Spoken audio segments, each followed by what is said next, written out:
Hi, I'm Taylor Owen. From the Globe and Mail, this is Machines Like Us.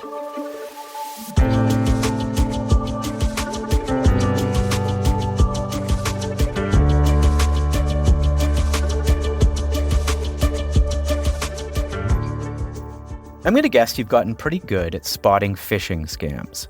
Those sketchy UPS links for packages you didn't order, banking alerts from companies you don't even bank with.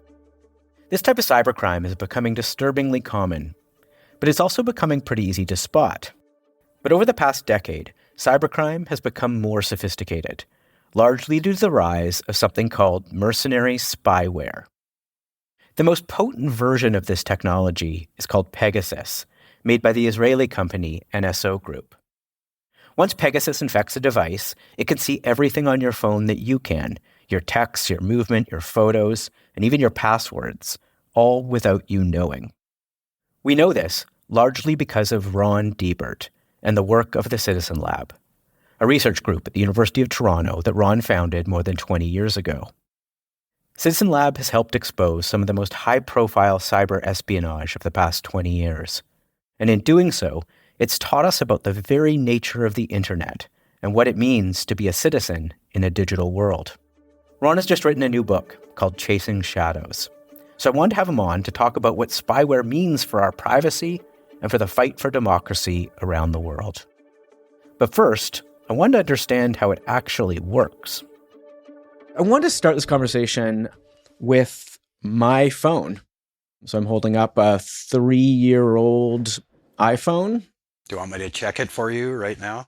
Well, this is what I mean, it seems like you spend a lot of your life checking people's phones. That's what your job's become in many cases. It's detailed in great length in the book. I do. So yes, I actually would at some point like you to check my phone. But I'm just wondering, like, how safe is this device and how am I vulnerable here with this phone? Very, if you're a high-risk target, if you're of interest to some government around the world that has these capabilities. Unfortunately, right now as it stands, and I'm not saying this myself, this is guidance coming from companies like Apple and Google, there really is no defense against the latest, most sophisticated mercenary spyware on the marketplace because these companies exploit vulnerabilities in either the operating systems or apps connected to the phone to install spyware following a zero-click method. And that simply means that there's no interaction with the target. So everyone's used to thinking about, I received a link, I shouldn't click on it or open a website that I'm not familiar with. And indeed, that's how a lot of spyware of this sort used to be installed, and in some cases still is installed on devices. But the most sophisticated versions now, one moment your phone is perfectly fine, it's sitting next to you, and the next it's funneling data to a bunker in Riyadh, Saudi Arabia, and you're none the wiser. So this phone probably sits within 20 feet of me for almost my entire life, right?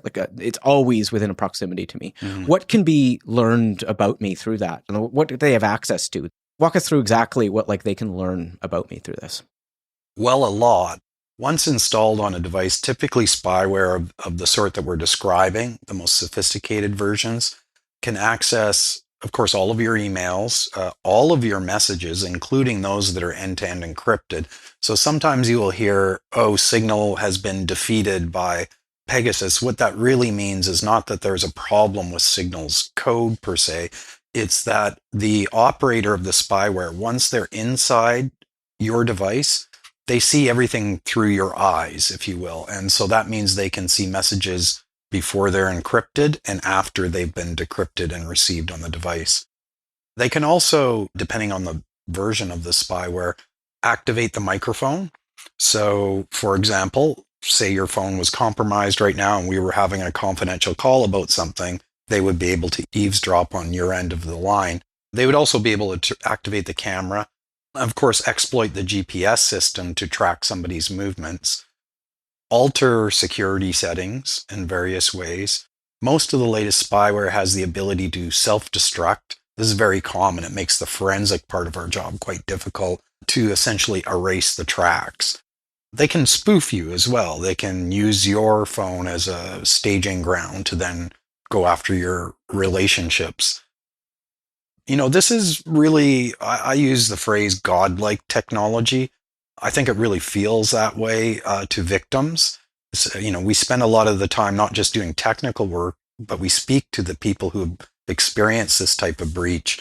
And it does feel like a ghost is peering over your shoulder and has intruded on your life. So it's extremely powerful technology. Yeah, I'm struck by either a line by you or a quote of somebody else in the book that describes it as a weapon against which there is no defense. That's right. Yeah. I mean, it's pretty striking the power we have that's been enabled here. That's right. I think that was Google's threat analysis group, Shane Huntley, who said that before Congress. And, if it's people like that who, lead the security team at Google or people at Apple saying that, we have some serious problems. Can you paint a picture of who's targeted with these tools? Like, who are the most vulnerable here? That's the big story here. So there is, first of all, we should put on the table, there is a legitimate use case for this type of technology. Law enforcement, of course, is a big advocate of wanting to be able to have this type of tool in their toolkit to investigate criminal offenses and, threats to national security, etc. The problem with the marketplace, and this is why we got involved investigating, is that it's almost entirely unregulated. And secondly, sadly, you canvass the nature of governments around the world. Sad reality is that most of them are authoritarian regimes, at best flawed democracies. Even democracies that are out there have questionable oversight over their police agencies and intelligence agencies. And naturally, what's going to happen is abuse of those technologies. And so over the last 10 years plus that we've been doing research into this marketplace, we have rolled up literally thousands of victims that include, broadly speaking, what we would call civil society. So journalists, human rights defenders, political opposition, lawyers, family members of victims even. Really quite a tsunami of abuse of this type of technology. The reason that we're doing the investigations is, to alert the public about this and to say, hey, this is a big problem, to the point where I genuinely feel this is the biggest single risk to civil society right now on the digital side. And you hope that by raising awareness about it, that governments will take action. And some did. The United States did. And other countries have pledged to do something about it. But there's a real tricky dilemma there for many governments, a conflict of interest, you might say. So they're torn. Parts of the government may recognize this creates both a human rights issue and a national security risk. And yet others might want to use this technology because it empowers them to do their job. And so you have conflicts among governments worldwide. You tell a lot of stories about the people who are affected by this. And there's one that jumped out when you first learned about these zero-click vulnerabilities, which seems like a real step change in this capacity, right? Like, you're right. We always think we're clicking on a bad fraud link and we can detect them. But something changes when this can just silently enter your device. Can you tell a little bit about how you discovered that and who was affected by it? It was quite a step forward in the progress of what's going on here. And, for me, the big revelation was coming from a lawyer who's actually not named in the book by his choice, whose phone was receiving these drop calls. And so actually, no matter how sophisticated these companies are, they occasionally make mistakes.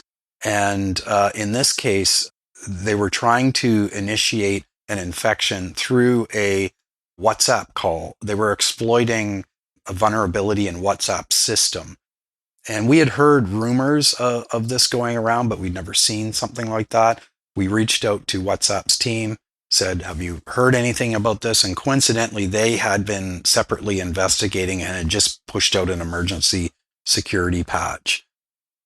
So that actually was affecting Android devices. Later, there were other targets where we discovered that their phones had been infected with zero-click versions of spyware. And the most memorable to me is Ben Hubbard, the New York Times journalist, He was the chief Middle East correspondent and was a close friend and confidant of Jamal Khashoggi, the Washington Post columnist who was assassinated inside the Saudi consulate in Turkey. That's right, yeah. We had discovered that he had been sent NSO Group exploit links. NSO Group is the manufacturer of one of these very powerful spyware tools.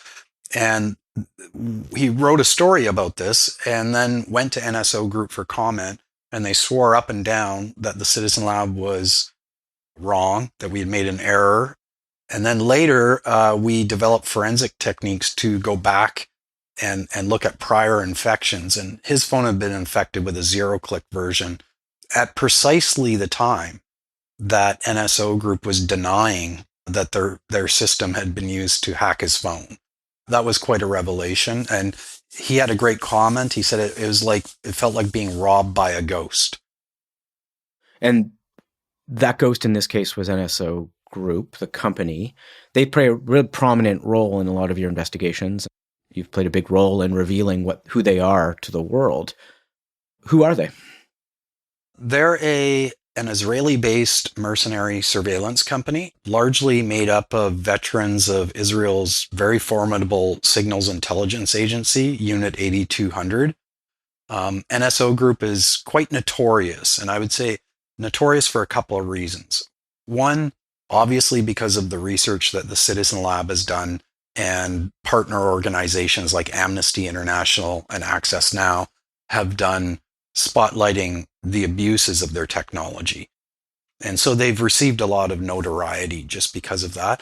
But also, I think they made a strategic calculation that some other firms in this space have not, which is they decided to try to engage the media around this. And the former CEO and one of the founders of the company, Shalav Julio, would routinely go before the press. He appeared on 60 Minutes in an episode that featured the Citizen Lab as well. And so they're out there and usually trashing us, saying that our reports are wrong, they're full of errors, et cetera, et cetera. So that's why we know a lot about them. They play a pretty big role in the book. The book is a David and Goliath story, if you will. Maybe better phrased, David versus many Goliaths, because NSO Group is really only one company in this largely unregulated, truly international industry that is proliferating and growing. Is there something intrinsic about the most pernicious of these mercenary tools that makes them never legitimate? Mm-hmm. Or is it about who uses them and whether those entities are themselves legitimate? It's a very good question.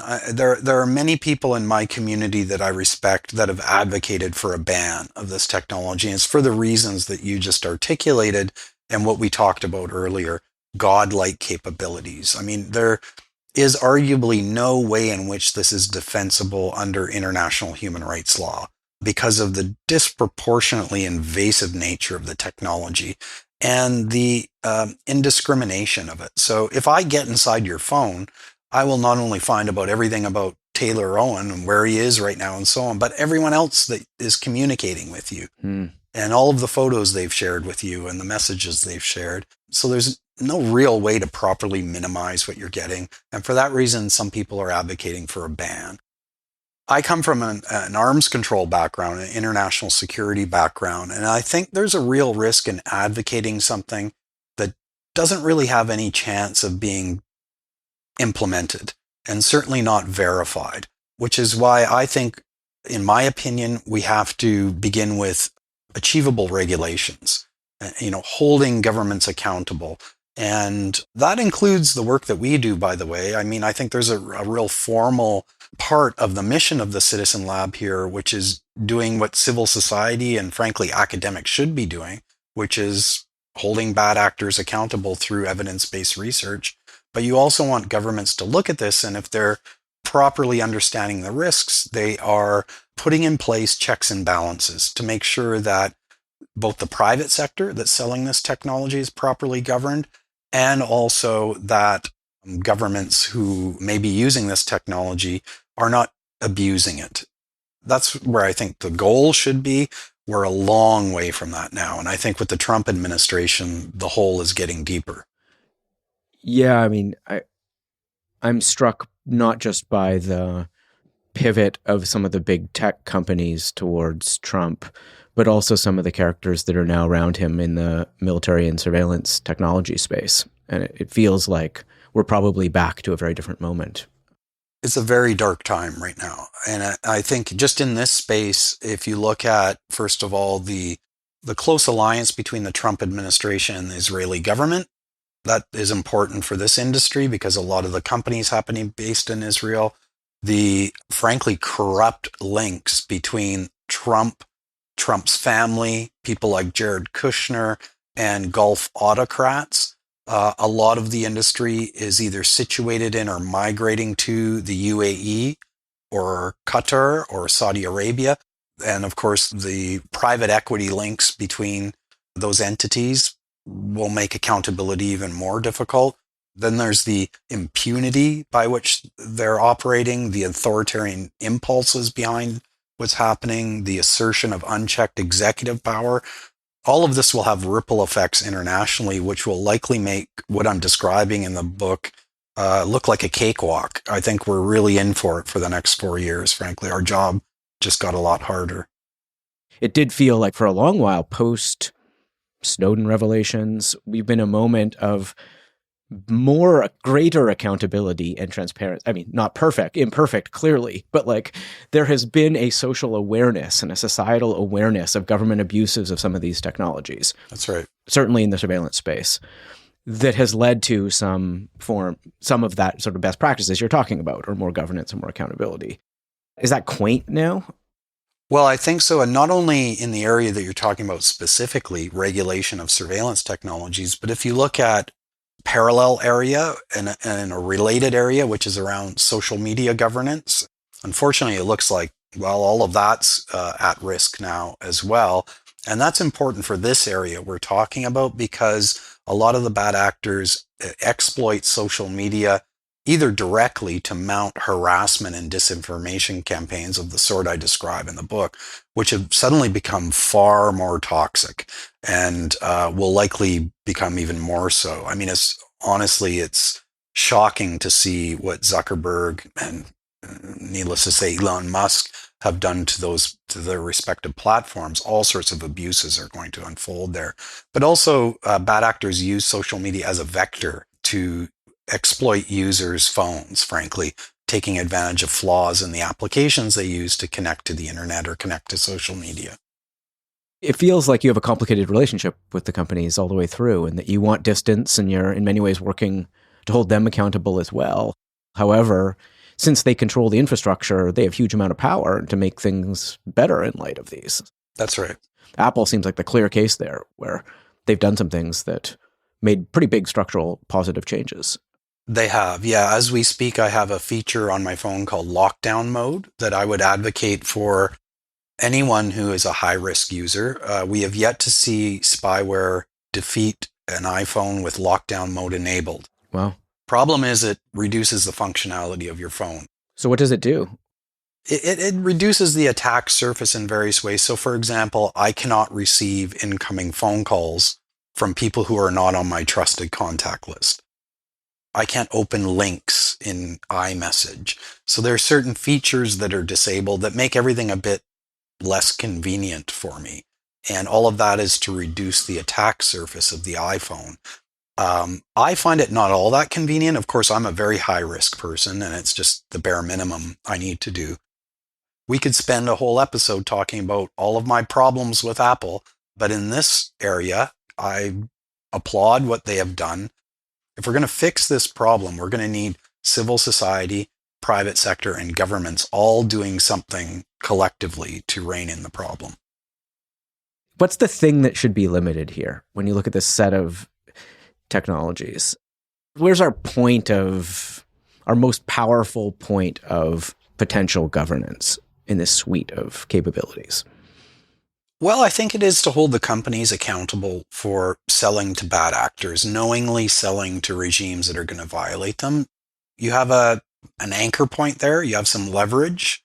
you can really create pain points for the companies and the principals in those companies, visa restrictions, sanctions, things like that. And they begin to hurt the bottom line. And when the bottom line is impacted, investors start being risk averse and they put pressure on the companies.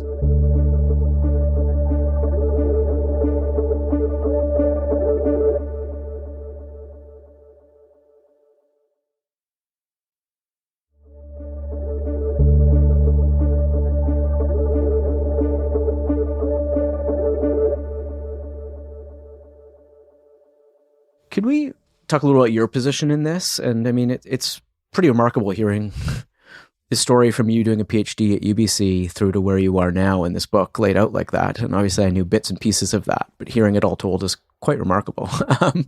And like, what do you see as your role here? You're a professor and an academic, but you're also taking down global companies. You talk about some of your investigations leading to the resignation of intelligence chiefs of countries. I mean, what are you in this? I don't know. You tell me. I think I should go to therapy or something. Yeah, it's honestly, it's surreal. I mean, first of all, I should say that, it's very unusual for any academic, especially one who's, my area is international relations. That's where I started out. And that field typically is quite theoretical, quite abstract. People who study world politics, they look at the world that they're studying as if it's a distant object, and they try to make predictions about what's going to happen. But we found ourselves in the really strange position of having the world we study push back against us. And that's because the work that we were doing was actually interfering and causing disturbances of various sorts in the world that we were studying. I don't think I fully grasped that would happen when I started out. However, it quickly dawned on me, I would say in the mid-2000s, that if we tread on these highly sensitive areas, this is going to raise some alarms with some very powerful actors. And at a certain point, I can't remember when, it kind of crossed a threshold and realized, okay, this is very unorthodox work that we are doing, and it's going to lead to maybe some uncomfortable pushback. And we have to either do it or not do it. And I decided at a certain point, my colleagues decided, hey, we're in this, so let's treat it with the gravitas that requires. This is very risky work, and very risky work reputationally, risky financially, and risky from a personal safety perspective. Unfortunately now there are many countries around the world it's just not safe for me to travel to. Travel of any sort has become a bit of a problem. But when you're dealing with victims who experience this sort of thing on the front lines on a day-to-day basis as we are, you feel a common cause, and it's kind of the bargain of doing this type of work. You're almost glib in the book about the risk to you. You kind of laugh it off in a way. And I'm wondering, do you really face physical safety risks here? These are companies that are involved in some pretty violent things, ultimately. Mm-hmm. Well, and the government clients, even more so. Even more so, clearly. Yeah. Some of the people that we have investigated, some of the government entities that we've exposed have been involved in targeted assassinations, gruesome executions, poisonings. Like, I now have received personal warnings coming from China. The monk school in which the Citizen Lab is located was put on Russia's, whatever, the undesirable organization list. Pretty sure that was because of us. It's something definitely we don't take lightly. I mean, you do develop defense mechanisms to protect yourself, both psychologically and otherwise. You have to do the best you can to protect not only yourself, but more importantly, we have a very strict obligation to protect the security of people who we are working with or investigating. We're bound by research ethics protocols to ensure their safety. And that's the most important part of all of this, is making sure that I don't inadvertently bring harm to a human subject. You talk about transnational repression in the book and kind of broadening our definition of foreign interference, maybe in a way. We talk a lot about these very specific governments trying to undermine our elections type of foreign interference. But there's this bigger issue here you're getting at, which is that being in Canada physically might actually not provide the protection it used to against the repression you might have been escaping. That's right. And what does that borderlessness here do to our sense of what we provide as Canada, as a country, with the freedoms we claim to protect? Yeah, well, we did a couple of really interesting qualitative research projects over the last 4 years, both of which were on the topic of digital transnational repression, which is people experiencing threats over the internet from abroad. They've fled a country or they've migrated, and then they think they're safe and they realize, oh, I'm not. I'm being harassed. My phone's been hacked, whatever. And what we have found is there's, first of all, enormous psychological, emotional toll. For example, if I said to you, we talked at the beginning of this program about checking your phone. If I said to you, Taylor, I've got bad news, and I've had this conversation hundreds of times, your phone was hacked for the last year. You immediately start thinking about your family and what's precious to you, and maybe private photographs on your phone. And if you put yourself in a position of being a woman from a conservative society, where, for example, there being intimate photos of you shared publicly that could bring shame to your family, it takes a huge emotional and psychological toll on those people, to the point where they start retreating. They look at their phone, and I'm not just making this up or speaking metaphorically. People have told me their phone brings them anxiety. When they're near a phone, they have anxiety. Some people have panic attacks when they're near a phone because of what they've experienced. It's really insidious, and it's a way to actually chill civil society. I mean, so many of the examples are highly targeted attacks on dissidents in illiberal regimes. Sometimes they're in Canada. Sometimes they're Canadian citizens, certainly. More broadly, what you're talking about here is just a loss of any expectation of privacy. How should Canadians view the nature of this threat? That's a very interesting question. The way I think about it, a couple of ways I would respond. One is that we like to pride ourselves, for good reason, on being a multicultural country. We have a lot of people who are immigrants, refugees, first-generation Canadians who have family members abroad who live in one or another authoritarian country or despotic regime. These are the type of people that face frontline risks, I would say. And, as much as we like to congratulate ourselves on being accepting of people of that sort, obviously the climate is changing very quickly around all of this with the incoming Trump administration and its program to undertake mass deportations. The pressure that will put on Canadian agencies to conform. We have the prospect of a very conservative government coming in power here. So those are the people, when you ask about how Canadians should be thinking about this, I know there are many Canadians that are already experiencing what I'm talking about on a daily basis, if not their phones being hacked, then being subjected to relentless harassment and trolling by bad actors abroad. And I think there's an obligation for all of us Canadians, and the Canadian government especially, to put our words to practice, to actually step up and support these people and make sure that we're doing all we can to protect their safety. That's what comes to mind when I think about how Canadians should think about this. You talk about a couple of Canadian companies you've looked at over the years.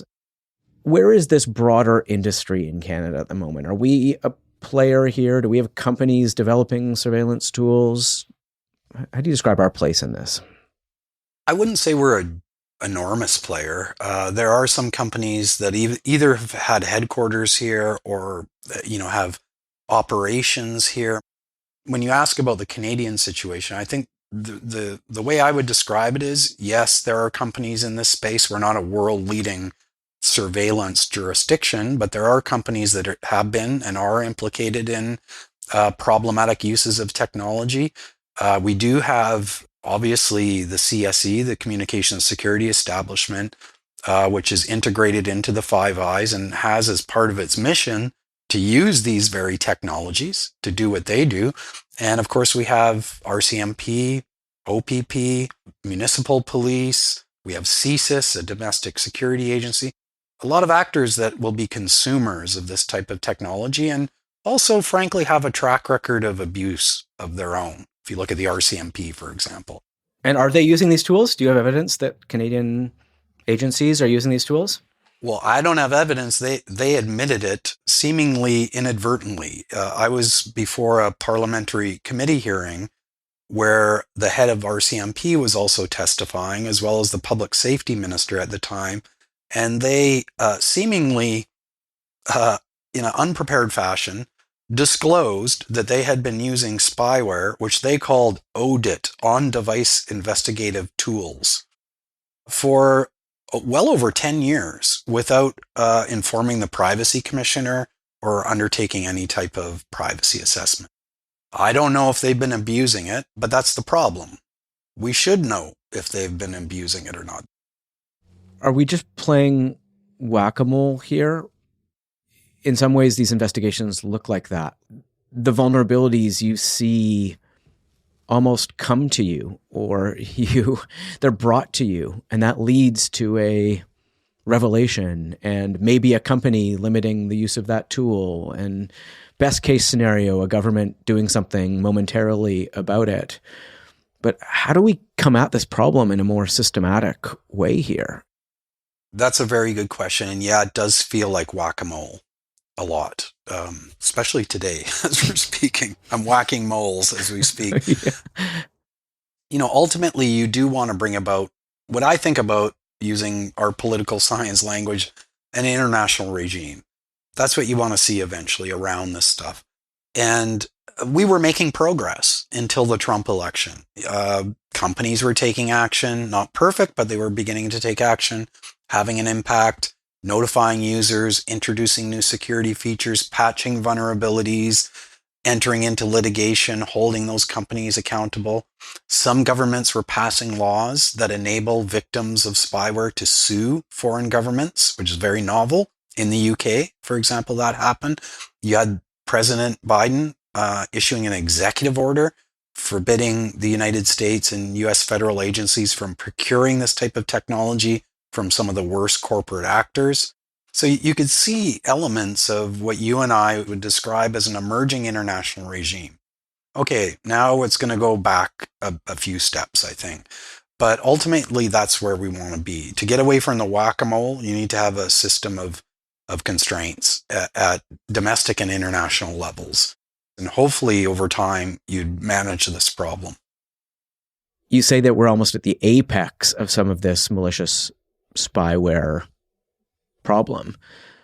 But it seems to me that AI capabilities could turbocharge some of these, both vulnerabilities in terms of the new infrastructure we're using, but also the tools themselves. How do you see the interplay there between new computational and digital capabilities and the vulnerabilities you're talking about?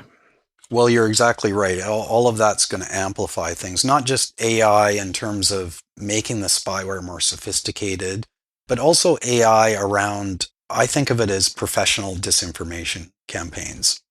And you can see this all over the internet right now. People are beginning to study it, how disinformation actors are using AI prompts or, synthetic videos and images to try to discredit people.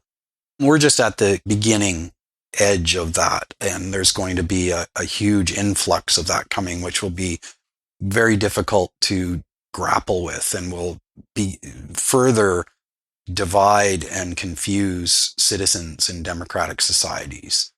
This is a crisis. There's a bigger issue involved here, which is the underlying business model of really the internet, but especially social media. Some people call it surveillance capitalism, if you will, but basically this idea of having users being monitored and their data being monetized at the expense of their security and privacy. As long as the entire system is governed by that political economy, you'll always have problems with access to very confidential information because the system is designed to open up pathways for data to flow in and out. And as long as that exists and there are bad actors out there, they will be able to exploit it. And this is really the story of the last 20 years of our investigations, is seeing many, many more vectors being used and exploited to target and effectively neutralize civil society. Ron, as always, thank you so much for speaking with me and for this conversation. Thank you so much, Taylor, for taking the time to read it and to have me on your show. Appreciate it.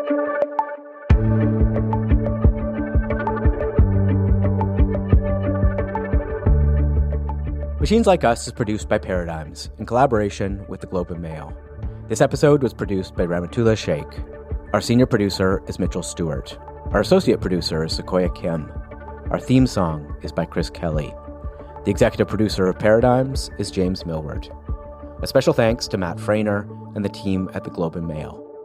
If you like the interview you just heard, please subscribe and leave a rating or a comment.